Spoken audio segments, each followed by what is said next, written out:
రీసెంట్గా US commerce secretary ఏమన్నాడంటే ఇలాగా $150K USD అంటే సంవత్సరానికి $150,000 కన్నా తక్కువ సంపాదిస్తుంటే వాళ్ళకందరికీ ట్యాక్స్ లేకోకుండా ఫెడరల్ ట్యాక్స్ లేకోకుండా చేద్దామని చెప్పేసి ఒక రిఫార్మ్ అయితే తీసుకోవడానికి ట్రై చేస్తున్నారు ట్రంప్ ప్రభుత్వం.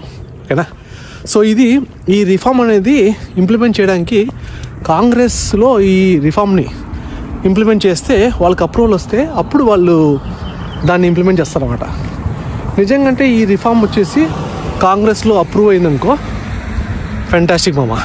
ట్రంప్ మాత్రం అందరూ ముక్కాల్సిందే. ఎందుకంటే ఒక కంట్రీలో ట్యాక్స్ లేకోకుండా ఉండడం అంటే $150K USD అంటే almost majority of the people అదే కేటగిరీ కింద వస్తారన్నమాట. ఎవరో రిచ్ పీపుల్ తప్ప మిగతా వాళ్ళందరూ అదే కేటగిరీ కింద వస్తారు. సో ఇలాంటి రూల్స్ని ఇంప్లిమెంట్ చేస్తానంటే మాత్రం ట్రంప్ గ్రేట్ మామ. చాలామంది లక్కీ. ఒకవేళ ఆ రూల్ కన్నా ఇంప్లిమెంట్ అయ్యి ఆ టైంలో ఎవరైనా యూఎస్లో ఉంటే వాళ్ళకందరికీ ట్యాక్స్ ఫ్రీ. సో వాళ్ళకు ఎంత డబ్బులు మిగులుతాయంటే అంత డబ్బులు మిగులుతాయి. సో అది మాట.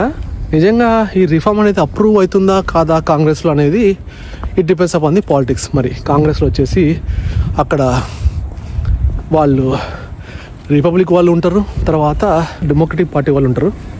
సో మెజారిటీ వాళ్ళు ఎవరు అప్రూవ్ చేస్తే వాళ్ళకి వస్తుంది అది సంగతి. సో ఇది వచ్చేసి ఈ రూల్ కన్నా ఇంప్లిమెంట్ అయితే ఇంకా దుబాయ్తో పాటు పోటీ పడుతున్నట్టు చెప్పొచ్చు. ఎందుకంటే దుబాయ్లో కూడా ట్యాక్స్ ఫ్రీ మాట. కానీ ఇక్కడ ఏంటంటే మొత్తం ట్యాక్స్ ఫ్రీ ఇవ్వలేరు యుఎస్ ఎకానమీ. సో అందుకని $150K USD తక్కువ ఉంటే ఇది ఇంప్లిమెంట్ చేయాలని ట్రై చేస్తారు. నేను మీకు ఆర్టికల్ డిస్క్రిప్షన్లో ఇస్తాను చూడండి, లేకుంటే మీకు మెసేజ్లో టైప్ చేస్తాను, పిన్ చేస్తాను ఆ మెసేజ్. సో అదనమాట. సో ఇలాంటి రిఫార్మ్స్ తీసుకొస్తే ప్రతి ఒక్క కంట్రీలో ఉన్న సామాన్య ప్రజలందరూ చాలా సంతోషపడతారు. కానీ ఇలాంటి రూల్స్ వల్ల ఎకానమీ అనేది ఎంత దెబ్బతింటుందో మనకు తెలియదు. సో ఎందుకంటే ఆల్రెడీ యూఎస్ చాలా డెప్ట్లో ఉంది. కానీ ఆ రూల్ ఇంప్లిమెంట్ చేసే మటుకు ఎలాగ రిపిల్ ఇంపాక్ట్ ఉంటుంది అనేది ఎకానమీకి అయితే ఖచ్చితంగా ఇన్ఫ్లేషన్ అనేది పెరగచ్చు.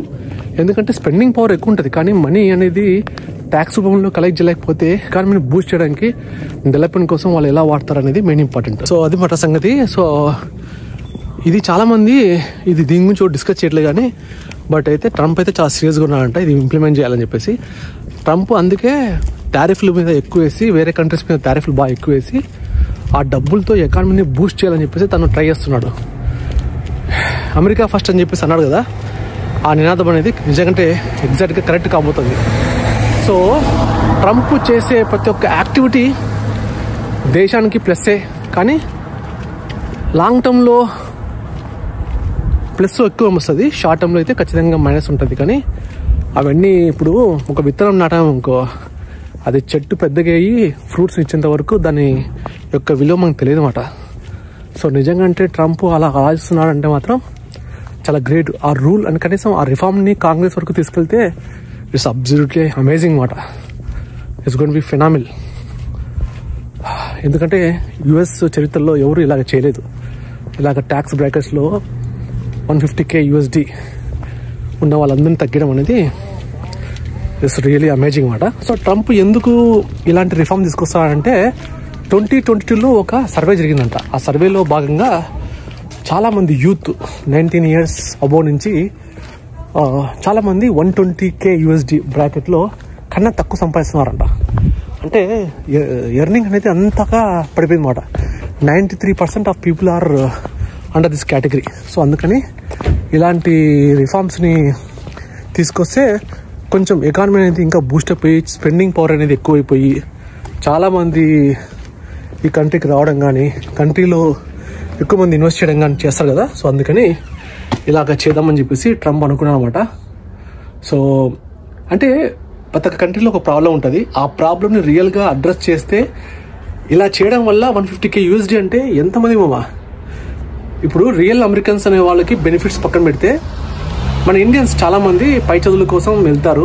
అక్కడ చదువుకొని ఎన్నో కోట్లు అక్కడ పెట్టి చదువుకొని end of the day job రాకపోతే, ఒకవేళ జాబ్ వచ్చినా సరే ట్యాక్స్ వల్ల డబ్బులు మిగలక, సో ఎంత బాధ ఉంటుంది. అలాగే ఇలాంటి ట్యాక్స్ బ్రాకెట్స్ ఉంటే అమేజింగ్. వాళ్ళకి డబ్బులన్నీ మిగిలిపోతాయి. హ్యాపీగా ఇండియా పంపించుకొని వాళ్ళ లోన్స్ క్లియర్ చేసుకోవచ్చు. నిజంగా this is going to be very break through మాట. ఇలాంటి రిఫార్మ్ తీసుకొస్తే మాత్రం సూపర్. సో ఎగ్జాక్ట్లీ ఇలాంటి రిఫార్మ్స్ కెనడాలో ఉంటే ఆ కథే వేరు మామ. సో నేను చెప్పేది ఏమంటే యూఎస్లో ఉన్న వాళ్ళందరూ ఒక భాస్కర్ లాంటి వాళ్ళు, ఒక లక్కీ భాస్కర్ అన్నమాట. ఒకవేళ ఈ రిఫార్మ్ కన్నా ఇంప్లిమెంటేషన్ చేస్తే you are all going to be Lucky Bhaskar in USA. That's it from me, Canada Mama.